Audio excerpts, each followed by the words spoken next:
हरिओम मित्रों, आप सभी का गणेश टीचिंग एकेडमी में स्वागत है। मैं गणेश यादव आप सभी के लिए यूजीसी नेट जीआरएफ दिसंबर 2019 रिवर्स एस प्रश्नों का संग्रह लेकर आए हैं, जो आपके youth competition time book series के आधारित है। चलिए अब हम क्लास को आरंभ करते हैं। दिसंबर 2019 द्वितीय प्रश्न पत्र, प्रश्न संख्या पहला।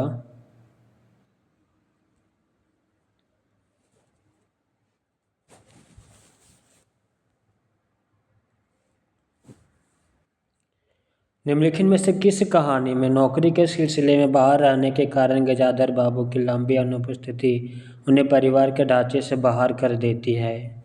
वापसी। दी गई कहानियों में से वापसी कहानी में नौकरी के सिलसिले में बाहर रहने के कारण गजाधर बाबू की लंबी अनुपस्थिति उन्हें परिवार के ढांचे से बाहर कर देती है। वापसी कहानी की लेखिका उससे प्रियवंदा है। चीप की दावत भीष्म साहनी द्वारा लिखित कहानी। इसका मुख्य पात्र सामनाथ है, जो माँ जैसे रिश्ते की अवहेलना करके भी तरक्की पाना चाहता है। भीष्म साहनी इस कहानी के माध्यम से ऐसी मानसिकता पर करारा चोट करते हैं और यह संदेश देते हैं कि मूल से जुड़े बिना तरक्की संभव नहीं। दोपहर का भोजन अमरकांत द्वारा लिखित कहानी है। सिद्धेश्वरी इस कहानी के प्रमुख महिला पात्र है। इस कहानी के माध्यम से एक भारतीय नारी द्वारा अपने पति एवं पुत्रों के लिए नित्य प्रति त्याग एवं संघर्ष को व्यक्त किया गया है, जिसकी गणना कहीं भी नहीं की जाती है। बूढ़ी काकी मुंशी प्रेमचंद द्वारा लिखित कहानी है, जिसके द्वारा बुजुर्गों के प्रति उदासीनता की भावना को तगड़े कथा शिल्प के माध्यम से व्यक्त किया गया है। प्रश्न संख्या दूसरा। प्रेमचंद की किन कहानियों में देशी रियासतों के राजाओं का चरित्र और वहाँ चलने वाली राजनीतिक गतिविधियों का चित्रण मिलता है? उत्तर ऑप्शन सी, रियासत का दीवान और शतरंज के खिलाड़ी।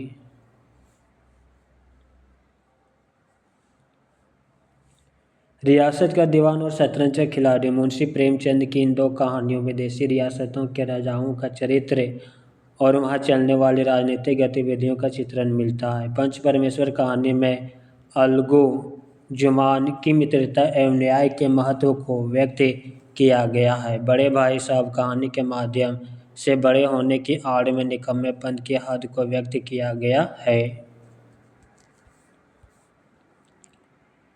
प्रश्न संख्या तीसरा। द्विवेदी युगीन कविता की मुख्य प्रवृत्तियां हैं? ऑप्शन सी, समाज सुधार और इतिवृत्तात्मकता।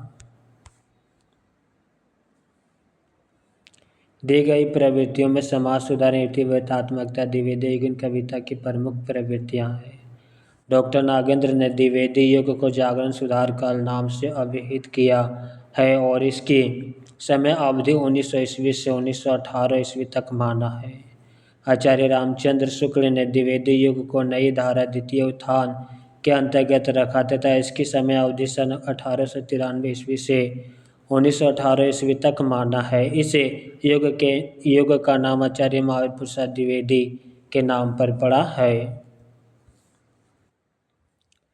प्रश्न संख्या चौथा। भीम के अनिवार्य तत्व है? कल्पना और विवरणात्मकता। Option B.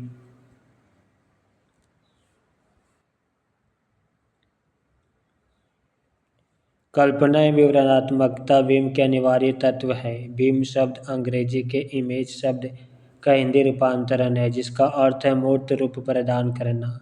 काव्य में भीम को वह शब्द चित्र माना जाता है जो कल्पना द्वारा इंद्रिय अनुभव के आधार पर निर्मित होता है।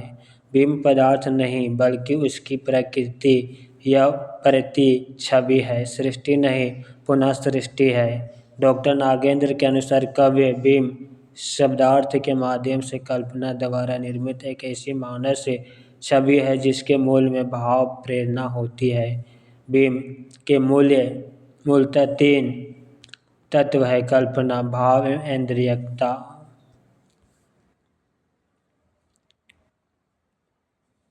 प्रश्न संख्या 5 में अपने काव्य सिद्धांत की निर्मित के लिए किसे पाश्चात्य आचार्य ने सहज अनुभूति की अवधारणा का सहारा लिया? Option B Croce.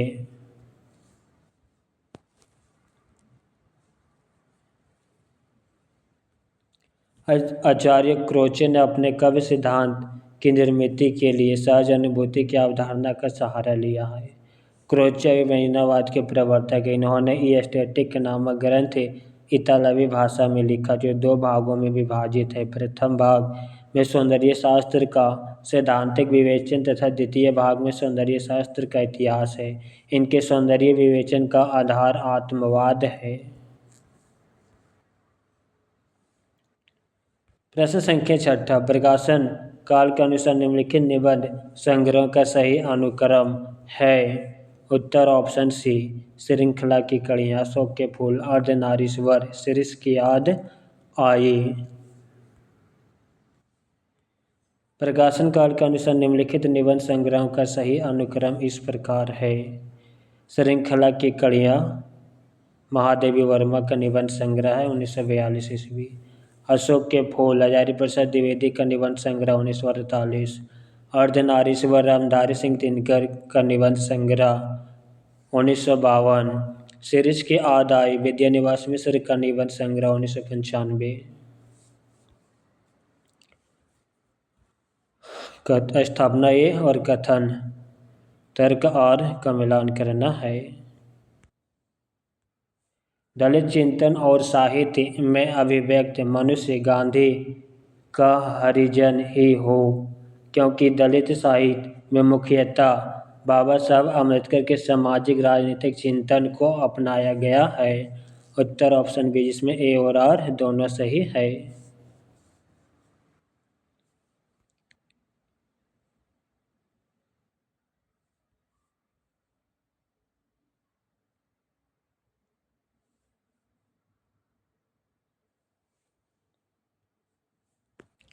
निम्नलिखित में से हिंदी के यात्रा वृत्तांत है। अरे आए वार रहेगा याद, आखिरी चट्टान।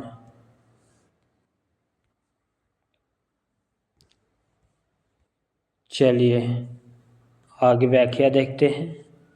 रचनाएं, विधा और रचनाकार।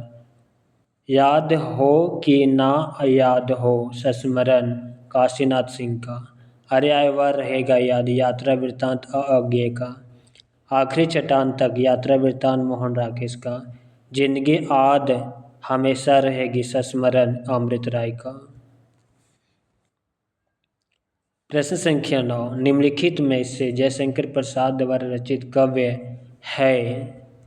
जयशंकर प्रसाद द्वारा रचित काव्य है उर्वशी और झरना।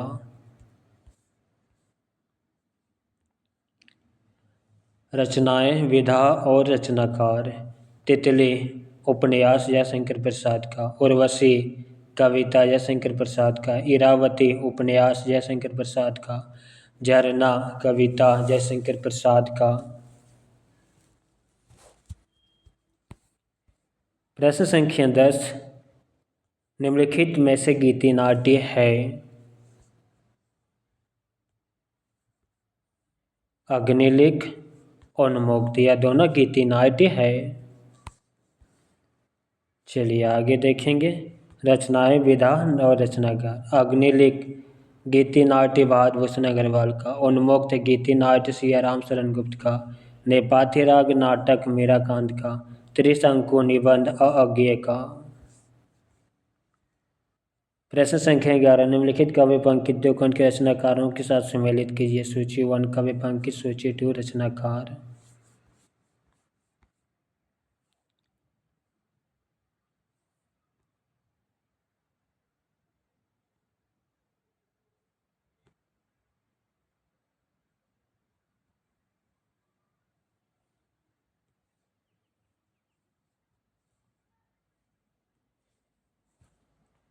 पंडित सहल सत बखानई, दही बुद्धि बसंत ना जनहि।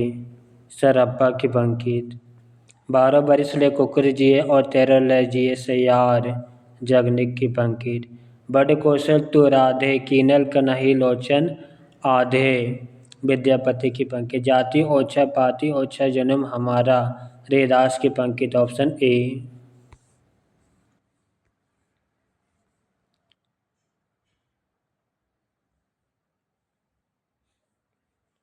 कवि पंक्तियाँ और रचनाकार। पंडित सहल सत्य बखानई दही बुध वसंत ना जनई सरप्पा की पंक्ति थी। 12 बरस ले कुकर जी और 13 ले जिए से यार यज्ञनिक की पंक्ति थी। बड़े कौशल तो राधे किनल कनाही लोचन आधे विद्यापति की पंक्ति। जाति ओछा पाति ओछा ओछा जन्म हमारा रेदास की पंक्ति थी।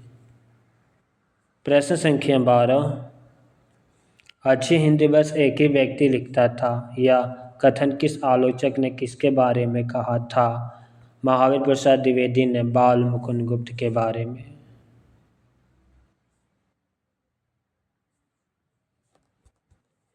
चलिए व्याख्या देखेंगे। अच्छी हिंदी बस एक ही व्यक्ति लिखता था या कथन आलोचक महावीर प्रसाद द्विवेदी ने बाल मुकुंद गुप्त के बारे में कहा था। प्रश्न संख्या 13। ना खास हिंदी ना खास उर्दू जबान गोया मिली जुली हो उबाइद कथन किसका है? शिव प्रसाद सितारे हिंद का। ना खास हिंदी ना खास उर्दू जबान गोया मिली जुली हो उक्त कथन शिव प्रसाद सितारे हिंद का है। मानव धर्म सार वाम मनोरंजन आलसियों का कोडा राजा भोज का सपना इतिहास तिमिर नाशक इनके रचित ग्रंथ है। प्रश्न संख्या 14। निम्नलिखित में से कौन से कथन रामविलास शर्मा के है?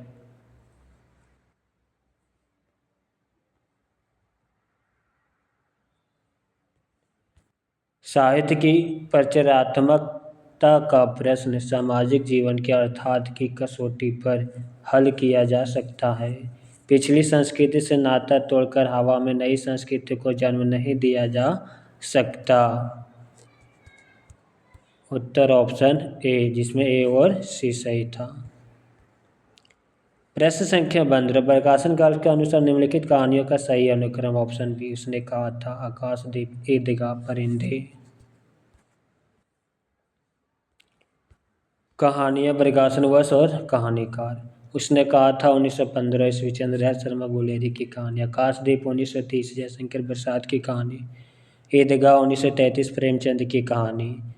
परिंदे 1956 निर्मल वर्मा की कहानियाँ। प्रश्न संख्या 16। भारत भारती के संबंध में कौन से कथन सही है?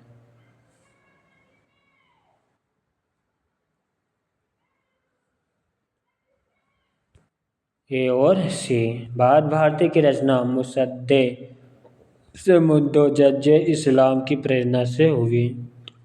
गुप्त जी भारत दर्पण के लेखक ब्रज मोहन दत्तात्रेय कैफी से प्रभावित थे। उत्तर ऑप्शन ए। चलिए व्याख्या को देखेंगे। भारत भारती का संबंध कथन ए और सी से है। भारत भारती के लेखक मैथिली शरण गुप्त है। गुप्त जी ने भारत भारती की रचना मुसद्दे मुद्दो-जज्जे इस्लाम की प्रेरणा से की थी। वे भारत दर्पण के लेखक ब्रज मोहन दत्तात्रेय कैफी से प्रभावित थे। प्रश्न संख्या 17। निम्नलिखित में से दलित जीवन पर आधारित उपन्यास है? धरती धरना अपना यथा प्रस्तावित। Option B. उपन्यास और उपन्यास काल। धरती धरना अपना दलित जीवन पर आधारित उपन्यास है। जगदीश चंद्र माथुर का उपन्यास। ठिकरे की मांगनी नसीरा शर्मा का उपन्यास। कठगुलाब मृदुला गर्ग का उपन्यास। यथा प्रस्तावित दलित उपन्यास है गिरिराज किशोर का। प्रश्न संख्या 18। प्रकाशन काल के दृष्टि से विश्व सारणी के नाटकों का सही अनुक्रम। ऑप्शन ए हनुष माधवी रंगदे बसंती चोला आलमगीर। नाटक और प्रकाशन वर्ष, यह सभी नाटक विश्व साहनी का है। हनूस 1977, माधवी 1985, रंग दे बसंती चोला 1998, आलमगीर 1999, यह सभी नाटक विश्व साहनी का है। कॉलरिज के अनुसार उनके कथन को देखते हैं।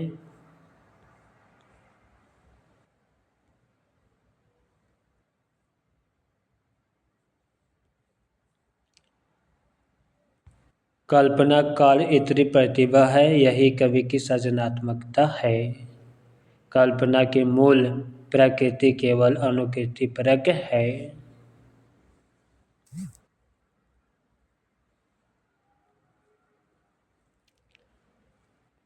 उत्तर ऑप्शन सी।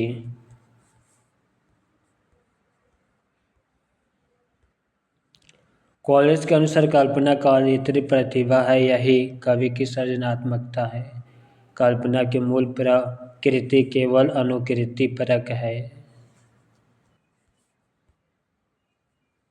प्रश्न संख्या 20, निम्नलिखित में से कौन सा निबंध रामचंद्र शुक्ल द्वारा रचित नहीं है? ऑप्शन बी नहीं है, जबकि रसात्मक बोध के विविध रूप हैं। सैद्धांतिकरण और व्यक्ति व्यचित्रवाद है। काव्य में लोक मंगल की साधन अवस्था है। सौंदर्य बोध और शिवत्व बोध निबंध रामचंद्र शुक्ल द्वारा रचित नहीं है, बल्कि अज्ञे द्वारा रचित है। जबकि आचार्य रामचंद्र शुक्ल द्वारा रचित निबंध रसात्मक बोध के विभेद रूप, सैद्धांतिकरण और व्यक्ति व्यचित्रवाद, काव्य में लोक मंगल की साधन अवस्था। प्रश्न संख्या 21, किस आचार्य ने शक्ति, लोक व्यवहार आदि से प्राप्त निपुणता एवं तथा कव अंगों की शिक्षा प्राप्त कर किए गए अभ्यास को कवि का हेतु माना? Option D Mammata. आचार्य मम्मट ने शक्ति, लोक व्यवहार आदि से प्राप्त निपुणता तथा कव अंगों की शिक्षा प्राप्त कर किए गए अभ्यास को कवि का हेतु माना। प्रश्न संख्या 22, हिंदी में प्रचलित सिफारिशें किस भाषा का शब्द है? अरबी का। हिंदी में प्रचलित सिफारिश अरबी भाषा का शब्द है। निम्नलिखित भाषा और उनके शब्द इस प्रकार है। हिंदी भाषा के शब्द आन, गोबर, घोड़ा, सुई, खीर, भात। फारसी भाषा के शब्द कबूतर, कमीना, खरगोश, आमदनी, हफ्ता। अरबी भाषा के शब्द वकील, अदालत, एहसास, गरीब, इस्तीफा। तुर्की भाषा के शब्द चाकू, कैंची, तोप, बंदूक, बारूद, कालीन, गलीचा, उर्दू, ये सभी तुर्की भाषा के शब्द हैं। प्रश्न संख्या 23, अस्थापना और तर्क को देखना है। अस्थापना ये, जैसे विश्व में विश्व आत्मा की अभिव्यक्ति होती है, वैसे ही नाटक में रस की। तर्क आर, क्योंकि संघर्ष की नाट्य स्थितियों में ही रसास्वादन की प्रक्रिया विकसित होती रहती है। उत्तर ऑप्शन ए, जिसमें ए और आर दोनों सही है। प्रश्न संख्या 24, भरत द्वारा निर्दिष्ट सात्विक भावों का इनमें से कौन सा समूह सही है? ऑप्शन सी नेपथ्य, विवरणीय, आश्रु, रोमांच, स्तंभ। भरत द्वारा निर्दिष्ट सात्विक भावों का इनमें से सही समूह है वेपथ्थु, विवरणीय, आश्रु, रोमांच, स्तंभ। सत्व के योग से उत्पन्न कायिक चेष्टाएं सात्विक अनुभव कहलाती है। इन्हें सात्विक भाव भी कहते हैं। ये 8 माने गए हैं: स्तंभ, स्वेद, रोमांच, स्वरभंग, वेपथ्थु, विवरणीय, आश्रु, प्रलय। प्रश्न संख्या 25, आवारा मसीहा किस साहित्यकार की औपन्यासिक जीवनी है? शरद चंद्र की। आवारा मसीहा 1974 ईस्वी शरद चंद्र की औपन्यासिक जीवनी है। आवारा मसीहा के लेखक विष्णु प्रभाकर जी हैं। प्रश्न संख्या 26, निम्नलिखित आचार्यों का सही अनुक्रम कालानुक्रम चुनिए। ऑप्शन डी दंडी, आनंदवर्धन, कुंतक, रुयक।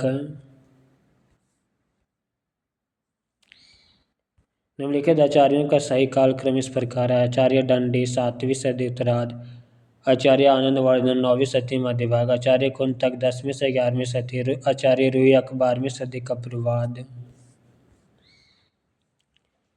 प्रश्न संख्या 27, प्लेटो के अनुसार एक सामर्थ्य कवि काव्य रचना किस प्रकार करता है?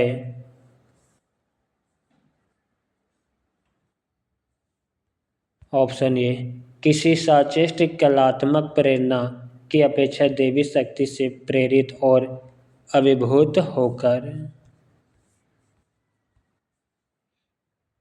प्लेटो एक आदर्शवादी विचारक थे। वे महान कार्यों के मूल्य में देवी प्रेरणा को मानते थे। उनके अनुसार एक सामर्थ्य कवि किसी साचेष्ट कलात्मक प्रेरणा की अपेक्षा देवी शक्ति से प्रेरित और अभिभूत होकर काव्य रचना करता है। प्रश्न संख्या 28, प्रकाशन वर्ष के दृष्टि से निम्नलिखित कवि कृतियों का सही अनुक्रम। ऑप्शन सी, आशु, पल्लव, स्वप्न, साकेत। रचना समय और कवि। आशु 1925 से विजय शंकर प्रसाद की कविता। पल्लव 1928 सुमिता नंदन पंत की कविता। स्वप्न 1929 रामनरेश त्रिपाठी की कविता। साकेत 1931 मैथिलीशरण गुप्त की कविता। प्रश्न संख्या 29, निम्नलिखित उपन्यासों को उनके समान पात्रों के साथ सम्मिलित कीजिए।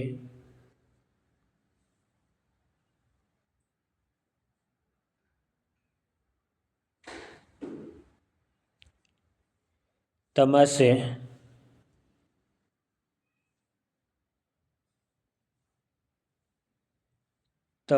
रिचर्ड, राग दरबारी रंगनाथ, महाभोज शुक्ल बाबू, झूठ सच तारा। Option C. चलिए व्याख्या देखेंगे। उपन्यास, वर्ष, पात्र और उपन्यासकार। तमस 1973 ईस्वी विष्णु साहनी का उपन्यास। पात्र रिचर्ड। राग दरबारी 1968 ईस्वी श्रीलाल शुक्ल का उपन्यास। रंगनाथ पात्र हैं। महाभोज 1979 ईस्वी पात्र शुक्ल बाबू। मन्नू भंडारी का उपन्यास। झूठ सच 1958 से 60 पात्र है तारा, यशपाल का उपन्यास है। प्रश्न संख्या 30, रचना काल के दृष्टि से निम्नलिखित कवियों का सही अनुक्रम है। ऑप्शन ए, केशवदास, बिहारी, भूषण, सेनापति।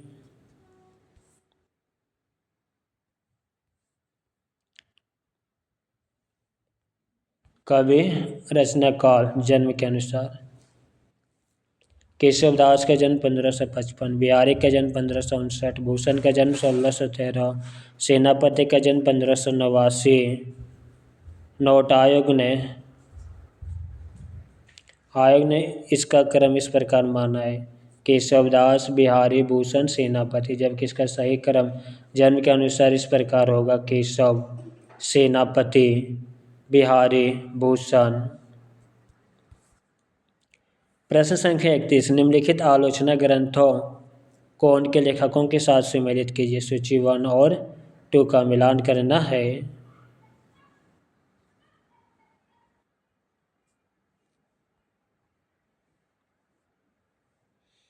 काव्यानी एक पुनः विचार, मुक्तिबोध। अधूरे साक्षात्कार, नेमी चंद्र जैन। इतिहास और आलोचना, नामवर सिंह। प्रेमचंद और उनका युग, रामविलास शर्मा। उत्तर ऑप्शन ए।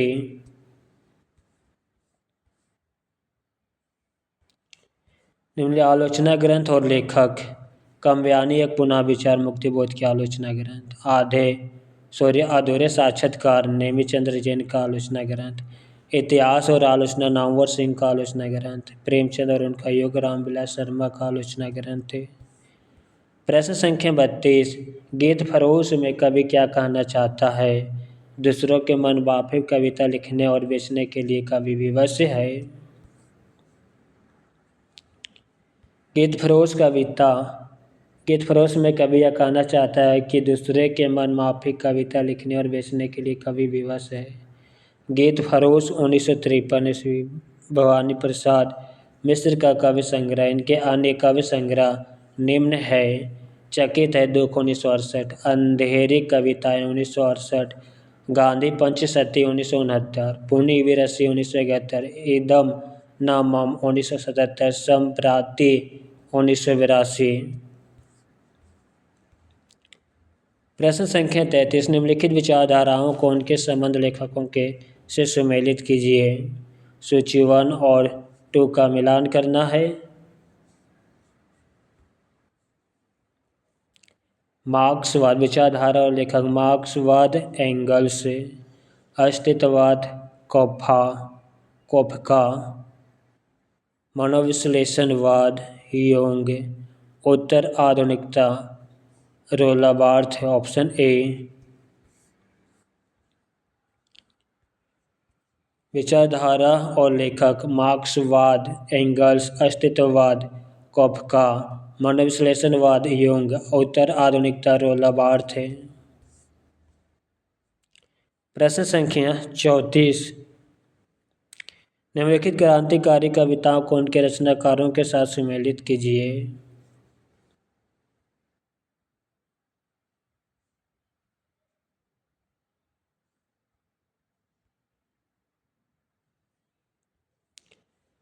वीरों का कैसा हो बसंत, सुभद्रा कुमारी चौहान।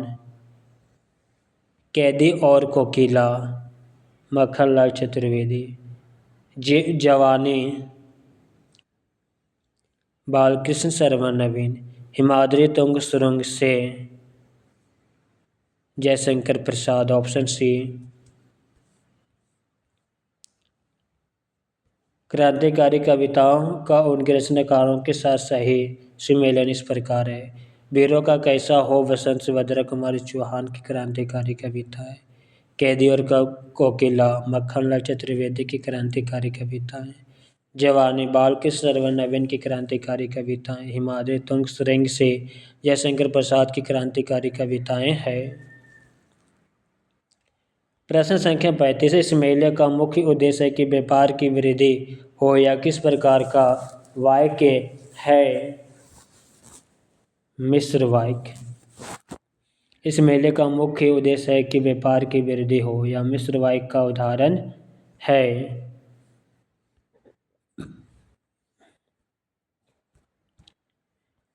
रचना के दृष्टि से वाक्य 3 प्रकार होते हैं। पहला सरल वाक्य या साधारण वाक्य, दूसरा मिश्र वाक्य, तीसरा संयुक्त वाक्य। सरल वाक्य, जिस वाक्य में एक क्रिया होती है और एक कर्ता होता है उसे साधारण वाक्य या सरल वाक्य कहते हैं। इसमें एक उद्देश्य और एक विधेय हो जाता है, जैसे बिजली चमकती है, पानी बरसा।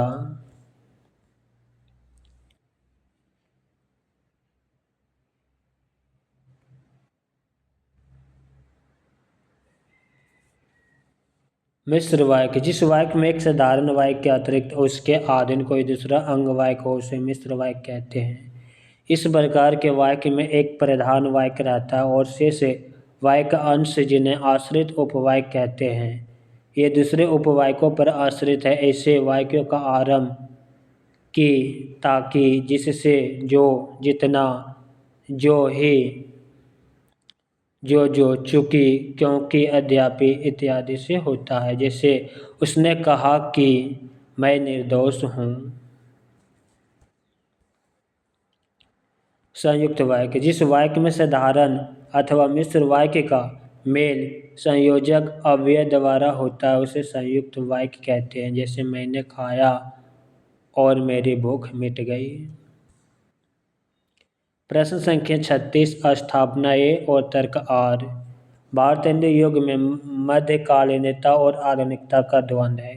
तर्क आर, क्योंकि उस समय भारतीय समाज संक्रमण के दौर से गुजर रहा था। उत्तर ऑप्शन बी, इसमें ए सही लेकिन आर गलत है।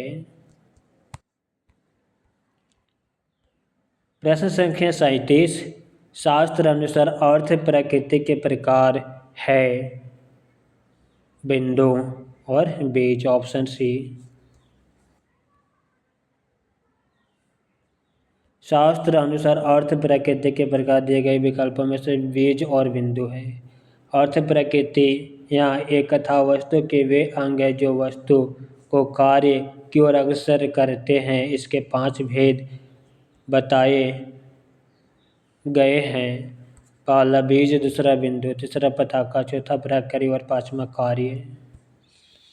प्रश्न संख्या 38, निम्नलिखित आत्मकथाओं को उनके लेखकों के साथ सुमेलित कीजिए।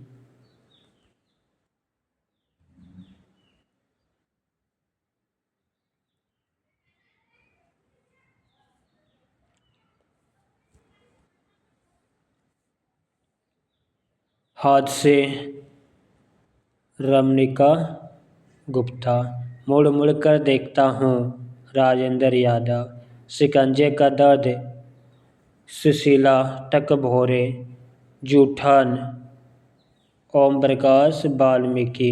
Option C.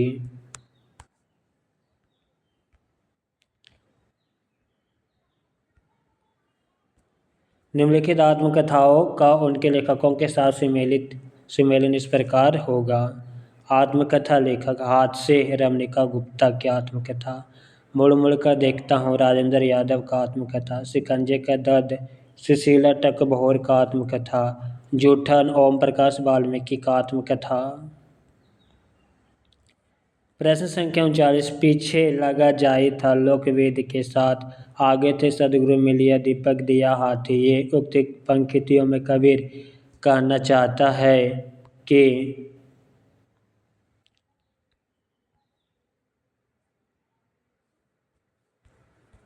लोकवेद का अनुसरण करने के कारण मैं परम तत्व से दूर था। सदगुरु के ज्ञान रूपी प्रकाश में मैंने परम तत्व का साक्षात्कार किया। उत्तर ऑप्शन बी, ए और सी होगा। उक्त पंक्तियों में कबीर कहना चाहता है कि लोकवेद का अनुसरण करने के कारण मैं परम तत्व से दूर था, लेकिन सदगुरु के ज्ञान रूपी प्रकाश से मैंने परम तत्व का साक्षात्कार किया। प्रश्न संख्या 40, निम्नलिखित में से कौन सी बोली पश्चिमी हिंदी की नहीं है। ऑप्शन डी नहीं है, जबकि कन्नौजी पश्चिमी हिंदी, बुंदेली पश्चिमी हिंदी, ब्रजभाषा पश्चिमी हिंदी। मगही बिहारी हिंदी, मगही मैथिली और भोजपुरी के अंतर्गत आने वाली एक बोली है, जबकि कन्नौजी, बुंदेली तथा ब्रज पश्चिमी हिंदी के अंतर्गत आने वाली बोलियां हैं। प्रश्न संख्या 41, निम्नलिखित काव्य पंक्तियों को उनके रचनाकारों के साथ सुमेलित कीजिए। काव्य पंक्ति और रचनाकार।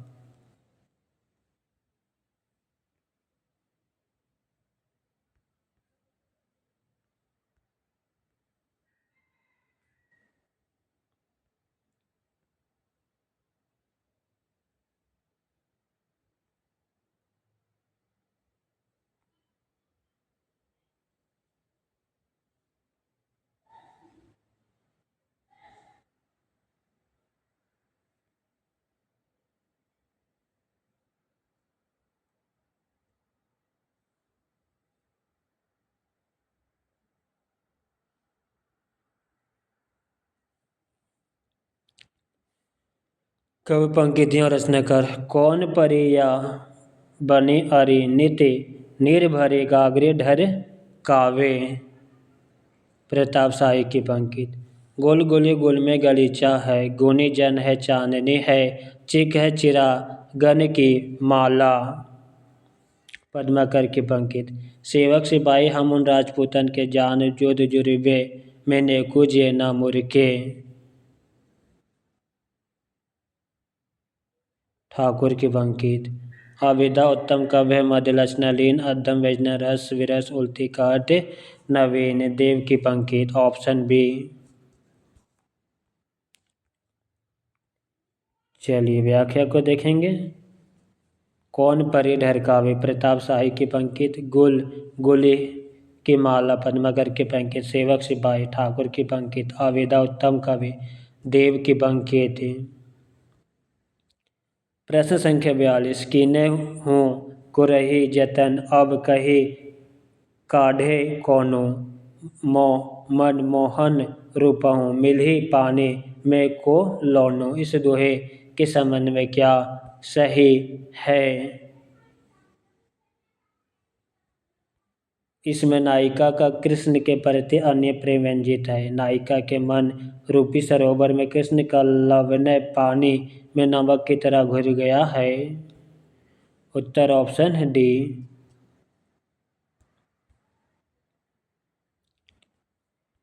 किन्हु कोरी जतन में बिहारी रचित इस दोहे में नायिका का कृष्ण के प्रति अन्य प्रेम व्यंजित है तथा नायिका के मन रूपी सरोवर में कृष्ण का लवणय पानी में नमक की तरह घुल गया है।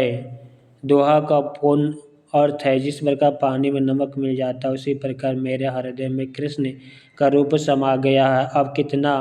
अब कोई कितना भी यत्न कर ले, पर जैसे पानी से नमक को अलग करना असंभव है, वैसे ही मेरे हृदय से कृष्ण का प्रेम मिटाना असंभव है। प्रश्न संख्या 43। साधारणीकरण को निम्नलिखित स्थापनाओं को उनके प्रतिपादक को सुमेलित कीजिए।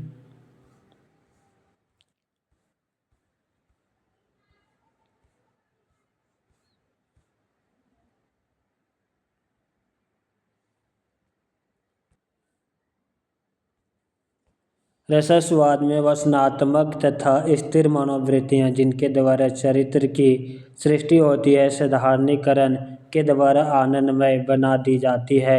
इसलिए यह वासना का संशोधन करके उनका साधारणीकरण करता है। एक का दूसरा अज्ञेय का कथन। चलिए आगे देखेंगे। काव्य प्रसंग या रस के समस्त अवयवों का साधारणीकरण मानने की अपेक्षा कवि भावना का साधारणीकरण मानना मनोविज्ञान के अधिक अनुकूल है।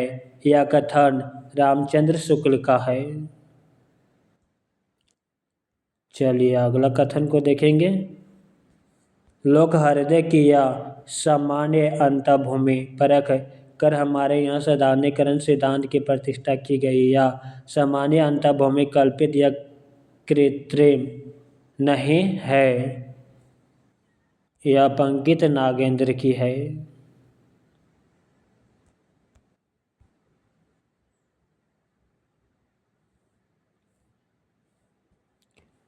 जब चमत्कारिक अर्थ मर जाता है तब उस शब्द को राग उत्तेजक शक्ति भी क्षीण हो जाती है। उस अर्थ की प्रतिपत्ति करता है जिसमें पुनः रागात्मक संबंध स्थापित हो। साधारणीकरण का यही अर्थ है। यह कथन जयशंकर प्रसाद का है। चलिए व्याख्या को देखेंगे। Option B.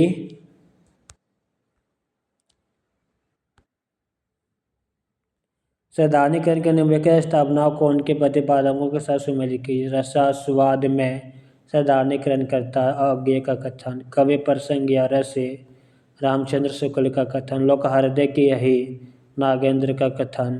जब चमत्कार का अर्थ है जयशंकर प्रसाद का कथन। प्रश्न संख्या 44।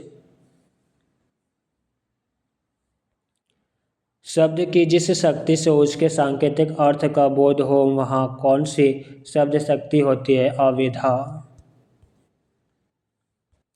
शब्द की जिस शक्ति से उसके सांकेतिक अर्थ का बोध हो वहाँ अविधा शक्ति होती है। हिंदी व्याकरण में किसी वाक्य के भावों को समझने के लिए प्रयुक्त अर्थ को शब्द शक्ति कहा जाता है। हिंदी व्याकरण में शब्द शक्ति 3 प्रकार के होते हैं। पहला अविधा, दूसरा लक्षणा और तीसरा व्यंजना।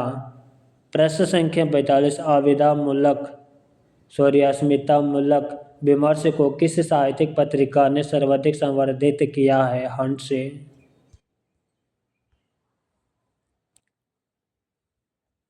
अस्मितामूलक विमर्श को कथा मासिक साहित्यिक पत्रिका हंस में संवर्धित किया, जो दिल्ली के अक्षर प्रकाशन से सन 1986 से 2013 तक प्रसिद्ध कथाकार राजेंद्र यादव के संपादन में निकलती रही। हालांकि हंस के संस्थापक संपादक मुंशी प्रेमचंद थे, जिन्होंने कई वर्ष तक इसका संपादन किया था। प्रश्न संख्या 46। कवि कर्म और कवि भाषा किस आलोचना की समीक्षा कृति है? परमानंद श्रीवास्तव। कवि कर्म और कवि भाषा आलोचनात्मक आलोचक परमानंद श्रीवास्तव की समीक्षा कृति है। इनकी अन्य आलोचना कृतियाँ नई कविता का परिप्रेक्ष्य 1965, हिंदी कहानी की रचना प्रक्रिया 1965, उपन्यास का अर्थात और रचनात्मक भाषा, समकालीन कविता का व्याकरण 1980, शब्द और मनुष्य 1988, कविता का अर्थात 1999।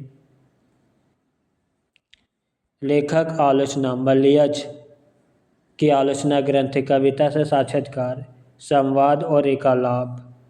रामस्वरूप चतुर्वेदी की आलोचना ग्रंथ आचार्य रामचंद्र शुक्ल आलोचना का अर्थ, अर्थ की आलोचना, आधुनिक कविता यात्रा, तार सप्तक के गद्य कविता, कविता का पथ्य, काव्यानि का पुनः मूल्यांकन। प्रभाकर सूत्रीय का आलोचना, कविता की तीसरी आंख, संवाद, रचना एक यातना है, सौंदर्य का तात्पर्य। प्रश्न संख्या 47, उत्तरकांड के कलयुग प्रसंग में तुलसीदास ने लिखा है।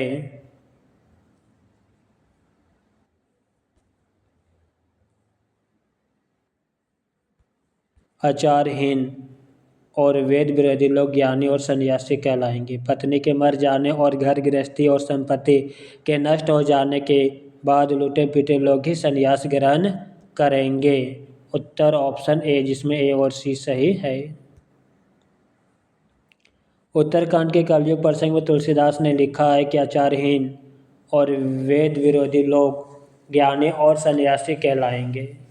पत्नी के मर जाने, घर गृहस्थी और संपत्ति के नष्ट हो जाने के बाद लुटे पिटे लोग ही संन्यास ग्रहण करेंगे। तुलसीदास कृत रामचरितमानस का अंतिम कांड उत्तरकांड है। रामचरितमानस में 7 कांड है जो इस प्रकार है। पहला बालकांड, दूसरा अयोध्या कांड, तीसरा अरण्य कांड, चौथा किष्किंधा कांड, पांचवा सुंदर कांड, छठा लंका कांड, सातवां उत्तरकांड। प्रश्न संख्या 48, भाषा ठीक करने से पहले मैं मनुष्य को ठीक करना चाहता हूँ, समझे। प्रस्तुत संवाद चंद्रगुप्त नाटक के किस पात्र का है? चाणक्य का। भाषा ठीक करने से पहले मैं मनुष्य को ठीक करना चाहता हूँ, समझे। प्रस्तुत संवाद चंद्रगुप्त नाटक के चाणक्य पात्र का है। चंद्रगुप्त, चाणक्य व राक्षस आदि चंद्रगुप्त नाटक के पात्र है। चंद्रगुप्त नाटक के लेखक जयशंकर प्रसाद है। प्रसाद की अन्य रचना इस प्रकार है: सज्जन, कल्याणी, परिणय, करुणालय, प्रायश्चित, राजश्री, विशाख, अजातशत्रु, जन्मेजय का नागयज्ञ, कामना, स्कंदगुप्त, एकघूट, चंद्रगुप्त, ध्रुवस्वामिनी।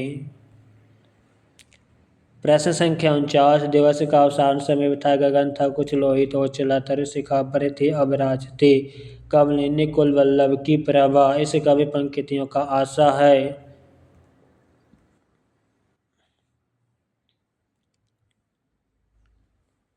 आसमान में लालिमा फैलने लगी थी, पेड़ों की फुनगियों पर सूरज की आखिरी किरणें विराजमान थी। Option B. दिवस का अवसान समीप था, गगन था कुछ लोहित हो चला, तरुशिखा पर थी अब राज थी, कामलिनी कुल वल्लभ की प्रभा। इन कवि पंक्तियों से आशा, आसमान में लालिमा फैलने लगी थी, पेड़ों की फुनगियों पर सूरज की आखिरी किरणें विराजमान थी। उपर्युक्त पंक्तियां हरिऔध के महाकवि प्रिय प्रवास की है।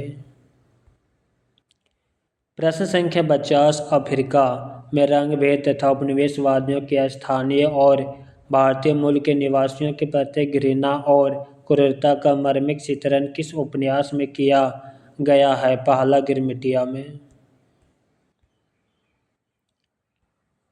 अफ्रीका में रंग भेद तथा उपनिवेशवादियों के स्थानीय और भारतीय मूल के निवासियों के प्रति घृणा और क्रूरता का मार्मिक चित्रण पहला गिरमिटिया उपन्यास में किया गया। यह उपन्यास महात्मा गांधी के जीवन चरित्र पर आधारित है।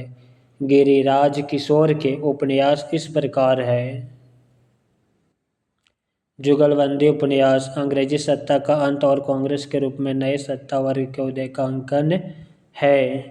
परिशिष्ट उपन्यास तकनीकी शिक्षा संस्थानों में हरिजन विरोधी वातावरण का चित्रण। तीसरी सत्ता उपन्यास में आधुनिक नारी के दाम्पत्य संबंधों में उत्पन्न जटिलताओं का अंकन।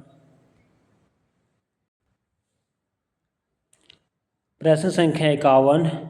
अंधेरे में कविता से संबंधित कौन सी टिप्पणियां रामविलास शर्मा की है?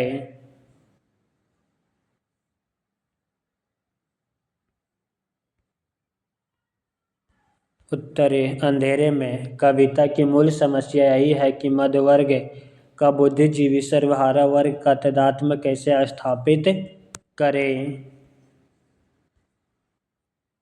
मुक्तिबोध की मुख्य समस्या अपना वर्ग छोड़कर दूसरे वर्ग के साथ तादात्म्य स्थापित करना। ऑप्शन डी और डी सही है। अंधेरे में कविता से संबंधित टिप्पणी रामविलास शर्मा की इस प्रकार है। अंधेरे में कविता की मूल समस्या यही है कि मध्य वर्ग का बुद्धिजीवी सर्वहारा वर्ग से तादात्म्य कैसे स्थापित करे। मुक्तिबोध की मुख्य समस्या अपना वर्ग छोड़कर दूसरे वर्ग के साथ तादात्म्य स्थापित करना। अंधेरे में कविता गजानन माधव मुक्तिबोध की है। प्रश्न संख्या 52। राम तुम मानो हो ईश्वर नहीं हो क्या, विश्व में रमे हुए नहीं सभी कहीं हो क्या, तब मैं निरीश्वर हूँ ईश्वर क्षमा करे, तुम ना रमो तो मन तुम में रमा करे। आधुनिक दृष्टिकोण से प्रेरित मैथिलीशरण गुप्त ने राम के विषय में यह कब उक्ति किस कवि ग्रंथों में लिखी है? साकेत में। प्रश्न संख्या व्याख्या। राम तुम मानो हो ईश्वर नहीं हो क्या, विश्व में रमे हुए नहीं सभी कहीं हो क्या, तब मैं निरीश्वर हूँ ईश्वर क्षमा करे, तुम ना रमो तो मन तुम में रमा करे। आधुनिक दृष्टिकोण से प्रेरित मैथिलीशरण गुप्त ने राम के विषय में यह कवि उक्ति साकेत काव्य ग्रंथ में लिखी। पंचवटी नाहुस तथा विष्णुप्रिया गुप्त जी की रचना है। प्रश्न संख्या 53। विष्णु साहनी कृत तमस उपन्यास का कथानक किन किन मुख्य विषयों पर केंद्रित है? ऑप्शन ए, विभाजन की त्रासदी, सांप्रदायिक विद्वेष। विष्णु साहनी कृत तमस उपन्यास का कथानक विभाजन की त्रासदी व सांप्रदायिक विद्वेष विषयों पर केंद्रित है। विष्णु साहनी के अन्य उपन्यास इस प्रकार है: झरोखा, कड़ियाँ, बसंती, मायादास की माड़ी, कुंतो, नीलू नीलिमा नीलोफर। प्रश्न संख्या 54। रामविलास शर्मा कृत महावीर प्रसाद द्विवेदी और हिंदी नवजागरण का प्रकाशन काल? Option B, 1977। रामविलास शर्मा कृत महावीर प्रसाद द्विवेदी और हिंदी नवजागरण का प्रकाशन सन 1977 है। रामविलास शर्मा की अन्य आलोचनाएं इस प्रकार है: प्रेमचंद 1941, भारतेंद्र युग 1943, निराला 1946, प्रगति और परंपरा 1949, साहित्य और संस्कृति 1949, प्रेमचंद और उनका युग 1952, प्रगतिशील साहित्य की समस्याएं आदि। प्रश्न संख्या 55। प्रकाशन काल के अनुसार निम्नलिखित उपन्यासों का सही अनुक्रम? ऑप्शन ए, परीक्षा गुरु, गोदान, शेखर एक जिमनी, तमस्य। उपन्यास प्रकाशन वर्ष लेखक परीक्षा गुरु 1882 ईस्वी, लाला श्रीनिवास दास का उपन्यास। गोदान 1936 प्रेमचंद का उपन्यास। शेखर एक जिमनी 1940 से 44 आगे का उपन्यास। तमस 1973 विष्णु साहनी का उपन्यास है। प्रश्न संख्या 56। संज्ञा अथवा सर्वनाम के जिस रूप से उसका संबंध वाक्य के किसी दूसरे शब्द के साथ प्रकाशित होता है उसे क्या कहते हैं? कारक।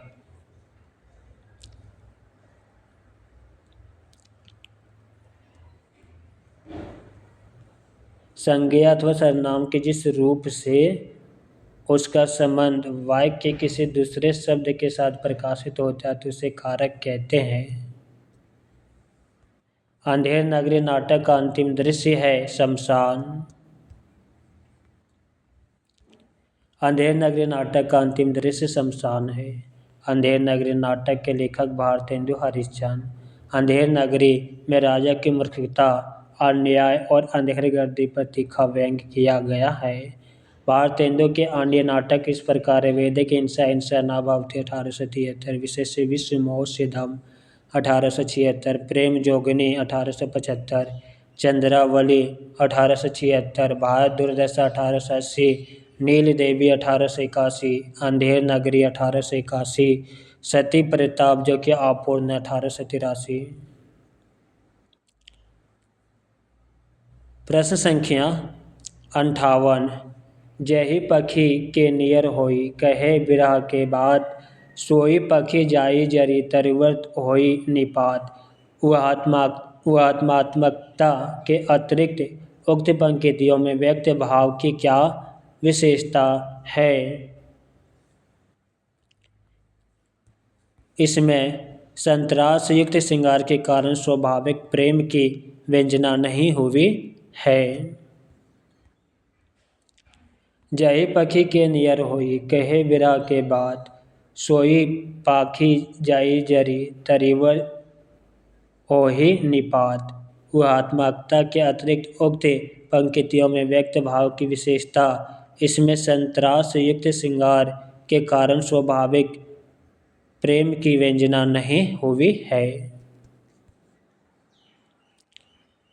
प्रेम संख्या 59। निम्नलिखित में से कौन सा उपन्यास ऐतिहासिक सांस्कृतिक उपन्यास नहीं है? ऑप्शन सी नहीं है, जबकि बनवट की आत्मकथा, पुनर्नवा और वैशाली की नगर वधू है।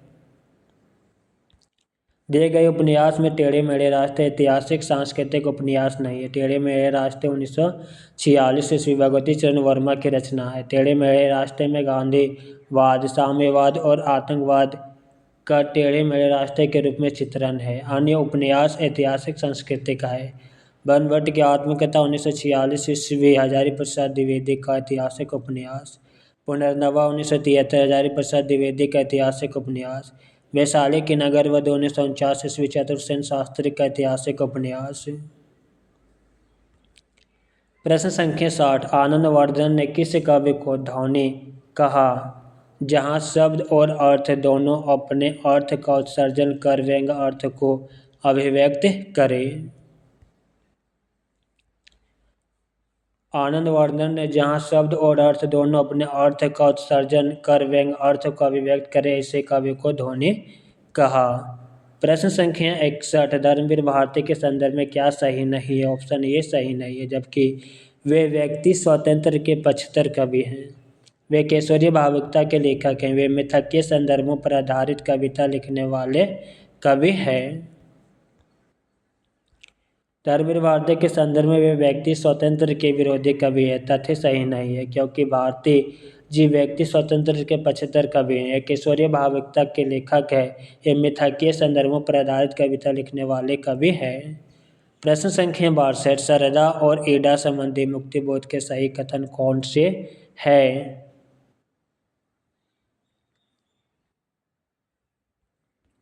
ईडा का व्यक्तित्व सामाजिक सार्वजनिक महत्व से विन्यस्त है। सरदा के पास कोई अपना सार्वजनिक जीवन नहीं है। उत्तर ऑप्शन बी, जिसमें ए और बी सही है। सरदा और ईडा से संबंधित मुक्तिबोध का कथन इस प्रकार है: पहला, ईडा का व्यक्तित्व सामाजिक सार्वजनिक महत्व से विन्यस्त है। सरदा के पास कोई अपना सार्वजनिक जीवन नहीं है। सरदा और ईडा काव्यानी के सर्ग है। काव्यानी में कुल 15 सर्ग है। काव्यानी 1935 के लेखक जयशंकर प्रसाद है। सरदा ईडा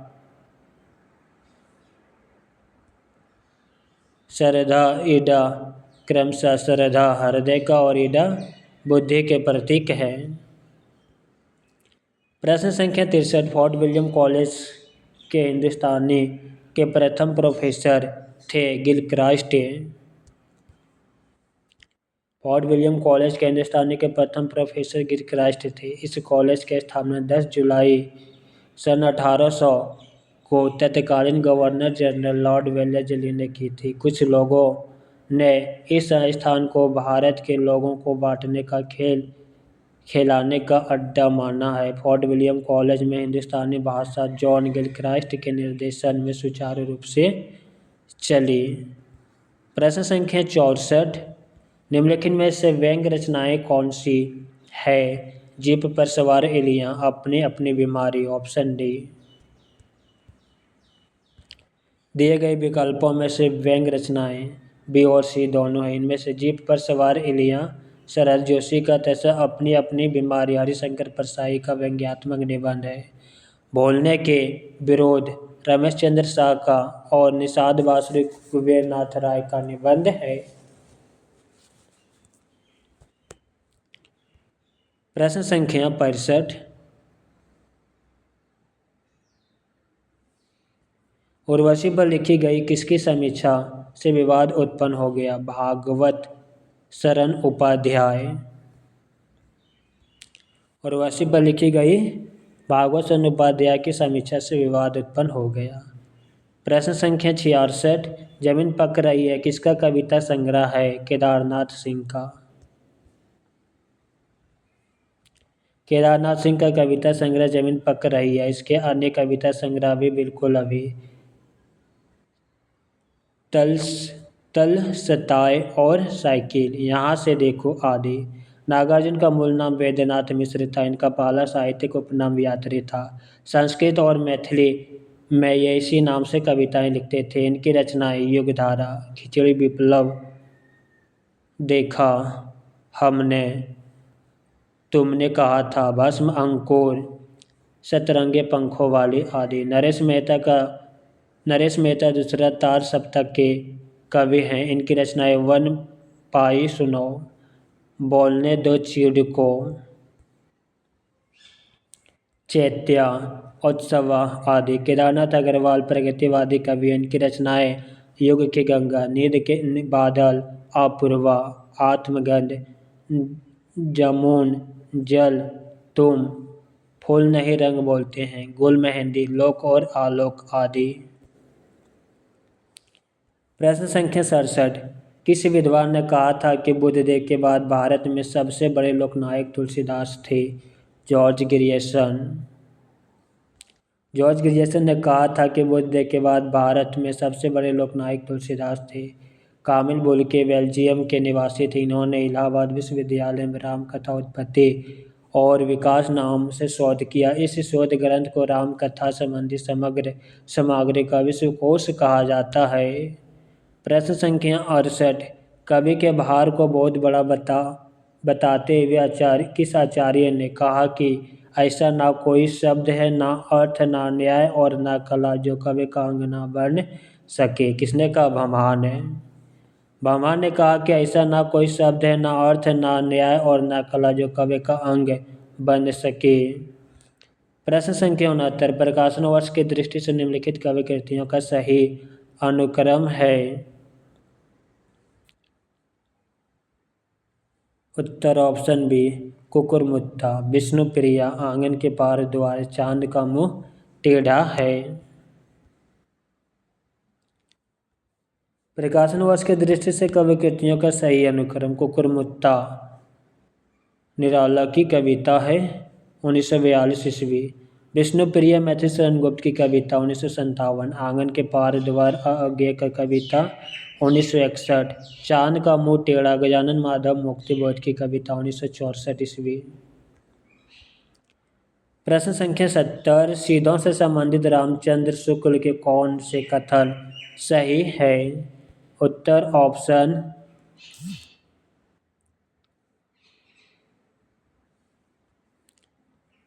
ए वज्रायन में आकार महासुखवाद का प्रवर्तन हुआ। सिद्धों का साहित्य शुद्ध साहित्य के अंतर्गत नहीं आता। Option A. वज्रायन में आकार महासुखवाद का प्रवर्तन हुआ तथा सिद्धों का साहित्य शुद्ध साहित्य के अंतर्गत नहीं आता है, ऐसे शुक्ल जी का कथन है। जबकि नाथ पंथ सिद्धों की परंपरा से निकला है और सिद्धों की वाणियाँ सांकेतिक है। प्रश्न संख्या 71। अरस्तु के विरेचन पद की व्याख्या विद्वानों ने किन अर्थों में की है? Option A.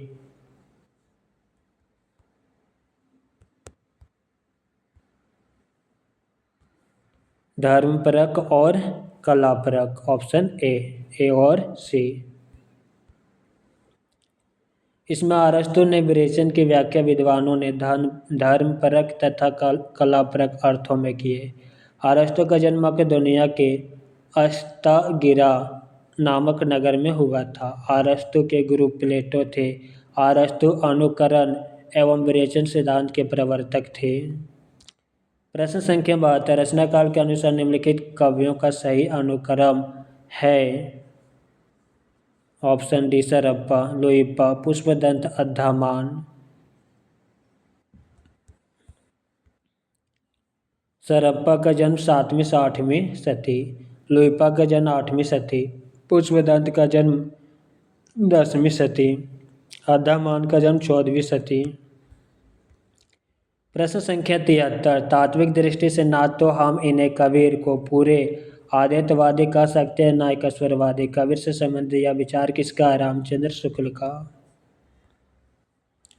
रामचंद्र शुक्ल कबीर के दर्शन के संबंध में चर्चा करते हुए कहते हैं तात्विक दृष्टि से ना तो हम इन्हें कबीर को पूरे आद्वैतवादी कह सकते हैं और ना ईश्वरवादी। जबकि हजारी प्रसाद द्विवेदी कबीर की भाषा को लेकर काफ़ी प्रभावित है। भाषा पर जबरदस्त पकड़ के कारण कबीर को हजारी प्रसाद द्विवेदी ने भाषा का डिटेक्टर कहा। प्रश्न संख्या 74 संविधान के किस अनुच्छेद के अनुसार उच्चतम न्यायालय तथा उच्च न्यायालय में सब कार्रवाई अंग्रेजी भाषा में होगा? अनुच्छेद 348 में। अनुच्छेद 348 के अनुसार भारतीय संविधान के अंतर्गत उच्चतम न्यायालय तथा उच्च न्यायालय में सब कार्रवाइयाँ अंग्रेजी भाषा में होगी। इसके अलावा संघ तथा राज्यों के स्तरों पर सभी विधायकों, संशोधनों, अधिनियमों, अध्यादेशों, आदेशों, नियमों, विनियमों तथा उपनियमों के प्राधिकृत पाठ भी केवल अंग्रेजी में ही होंगे। अन्य अनुच्छेद 343 संघ की राजभाषा हिंदी तथा लिपि देवनागरी होगी। अनुच्छेद 344 राष्ट्रपति द्वारा राजभाषा आयोग के गठन के प्रावधान से संबंधित। प्रश्न संख्या 75 निम्नलिखित ग्रंथों का सही अनुक्रम है। Option B poetics, literaria, biographia, aesthetics, the sacred board. Poetics अरस्तु की रचना, लिटरेरिया बायोग्राफिया कॉलरिज का ग्रंथ, एस्थेटिक्स क्रोचे का ग्रंथ, the sacred board T S. Eliot का ग्रंथ है। प्रश्न संख्या 76 स्थापना ए तर्क आर।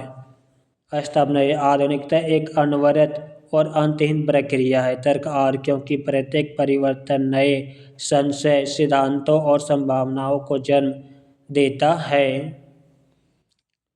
बी, ए और आर दोनों सही है। प्रश्न संख्या 77 मैं कहता हूँ आँखें देखी तो कहता कागज की ले किस कवि पंक्तियों का आशा स्व अनुभव शास्त्र ज्ञान से बड़ा है। मैं कहता हूँ आँखें देखी तो कहता कागज के लिए किस कवि पंक्ति का आशा स्व अनुभव शास्त्र ज्ञान से बड़ा है। यह कबीरदास जी की पंक्ति है। प्रश्न संख्या 78 मैं भावना में एक भावना का वर्णन किया है। मेरे लिए वह संबंध और संबंधों से बड़ा है। मैं वास्तव में अपनी भावना से प्रेम करती हूँ जो पवित्र है, कोमल है, अनश्वर है। यह संवाद किस पात्र का किसके प्रति है? मल्लिका का अंबिका के प्रति। मैं भावना में एक भावना का वर्णन किया। मेरे लिए वह संबंध और संबंधों से बड़ा है। मैं वास्तव में अपनी भावना से प्रेम करती हूँ जो पवित्र है, कोमल है, अनश्वर है। उपर्युक्त कथन प्रसिद्ध नाटककार मोहन राकेश के प्रसिद्ध नाटक 60 का एक दिन सौ देता है जिसमें मल्लिका अपनी माँ अंबिका से यह संवाद करता है। यह संवाद बोलती है मल्लिका नाटक के नायक कालिदास की प्रेयसी है। नाटक में कालिदास का नाम मातृगुप्त है। मोहन राकेश के अन्य प्रसिद्ध नाटक आधे अधूरे और लहरों के राजहंस है। प्रश्न संख्या 79 निम्नलिखित मिथकीय कविताओं को उनके कवियों के साथ सुमेलित कीजिए।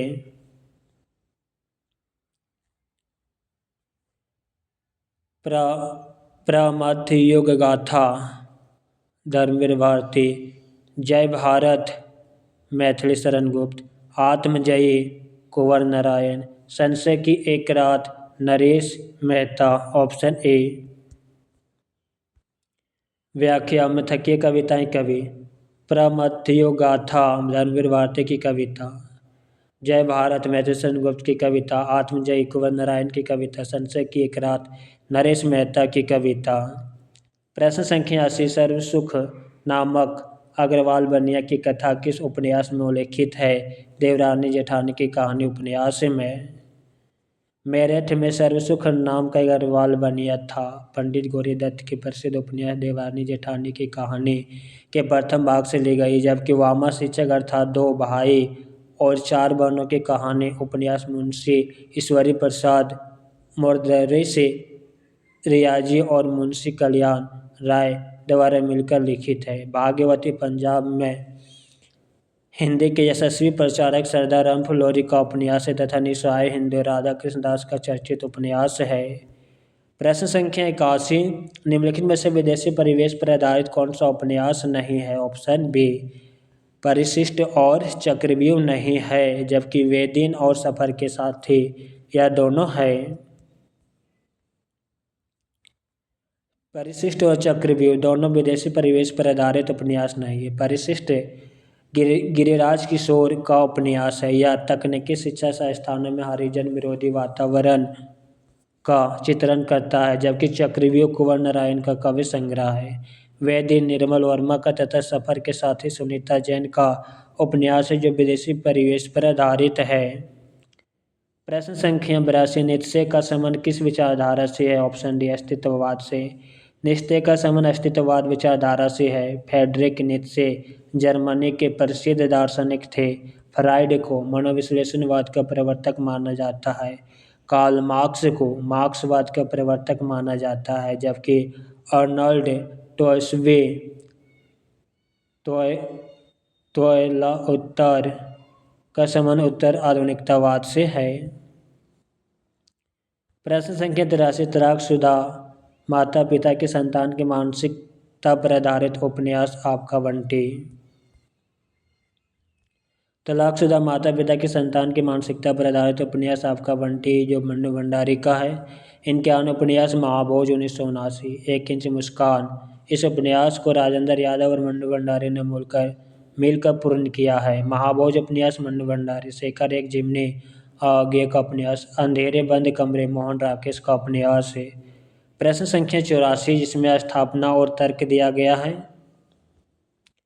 स्थापना एक काव्य का सर्वस्व अलंकार है। तर्क आर क्योंकि केवल अलंकारों से ही कविता काव्य का आंतरिक और बाह्य सौंदर्य निखरता है। ऑप्शन सी जिसमें ए और आर दोनों गलत है।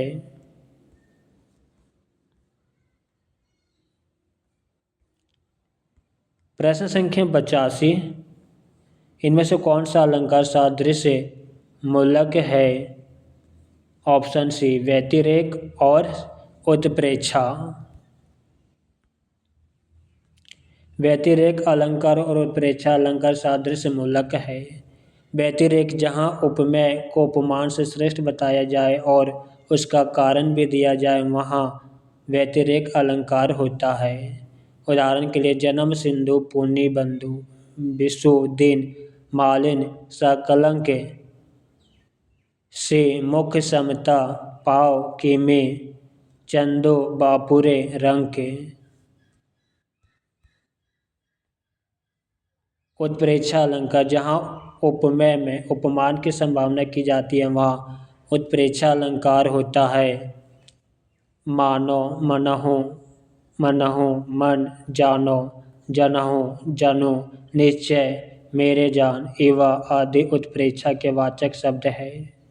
उदाहरण के लिए चमचमात चंचल चयन बीच घूंघट पट झीन मनाओ सूर्य सरिता विमल जल उछरत जोगमीन।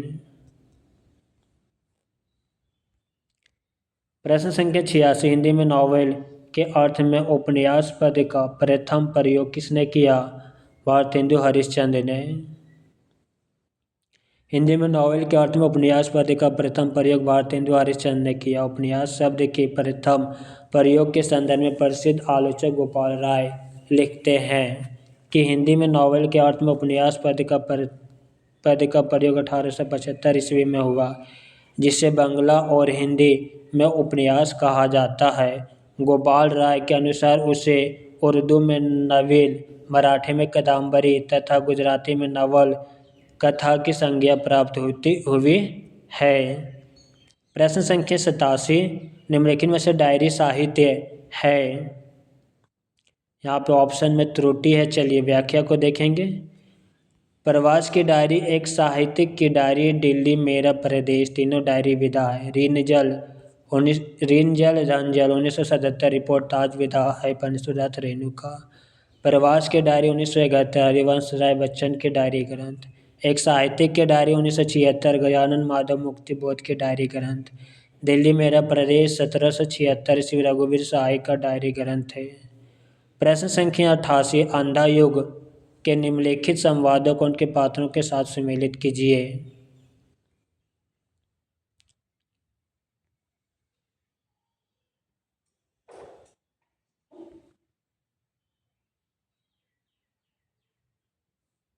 वध मेरे लिए नहीं रही नीति, वह है अब मेरे लिए मनोग्रंथि। अश्वत्थामा का कथन। आज इस पराजय की वेला में शुद्ध व झूठी थी सारी अनिवार्यता, भविष्य की वृद्धयाचक का कथन। अंतिम परिणति में दोनों जर्जर करते हैं, चाहे पथ सत्य का हो अथवा असत्य का। ईश्वर का कथन। गूंगों के सिवा आज कौन बोलेगी मेरी जय। धृतराष्ट्र का कथन, ऑप्शन सी।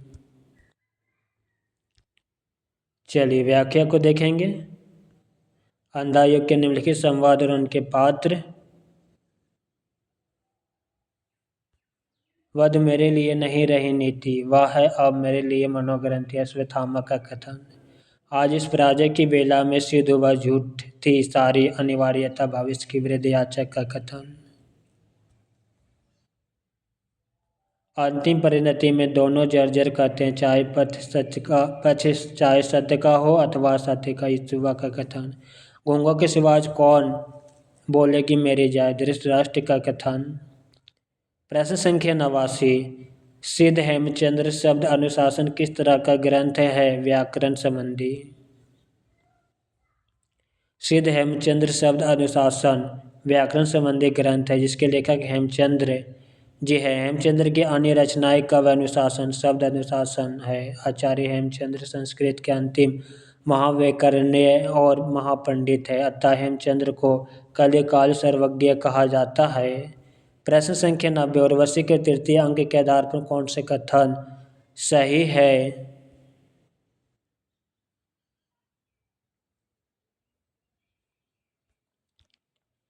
शक्तिशाली और दुर्दर्श पुरुष भी सुंदरियों के कटाक्ष से आहत हो जाते हैं।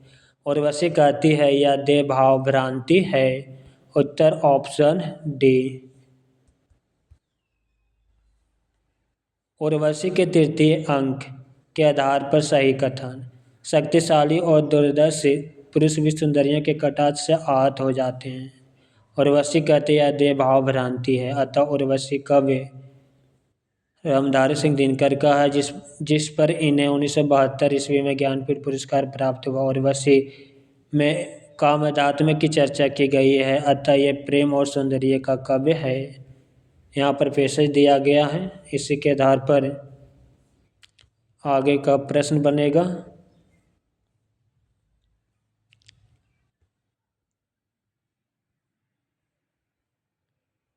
दो गो पैसेज दिया गया है।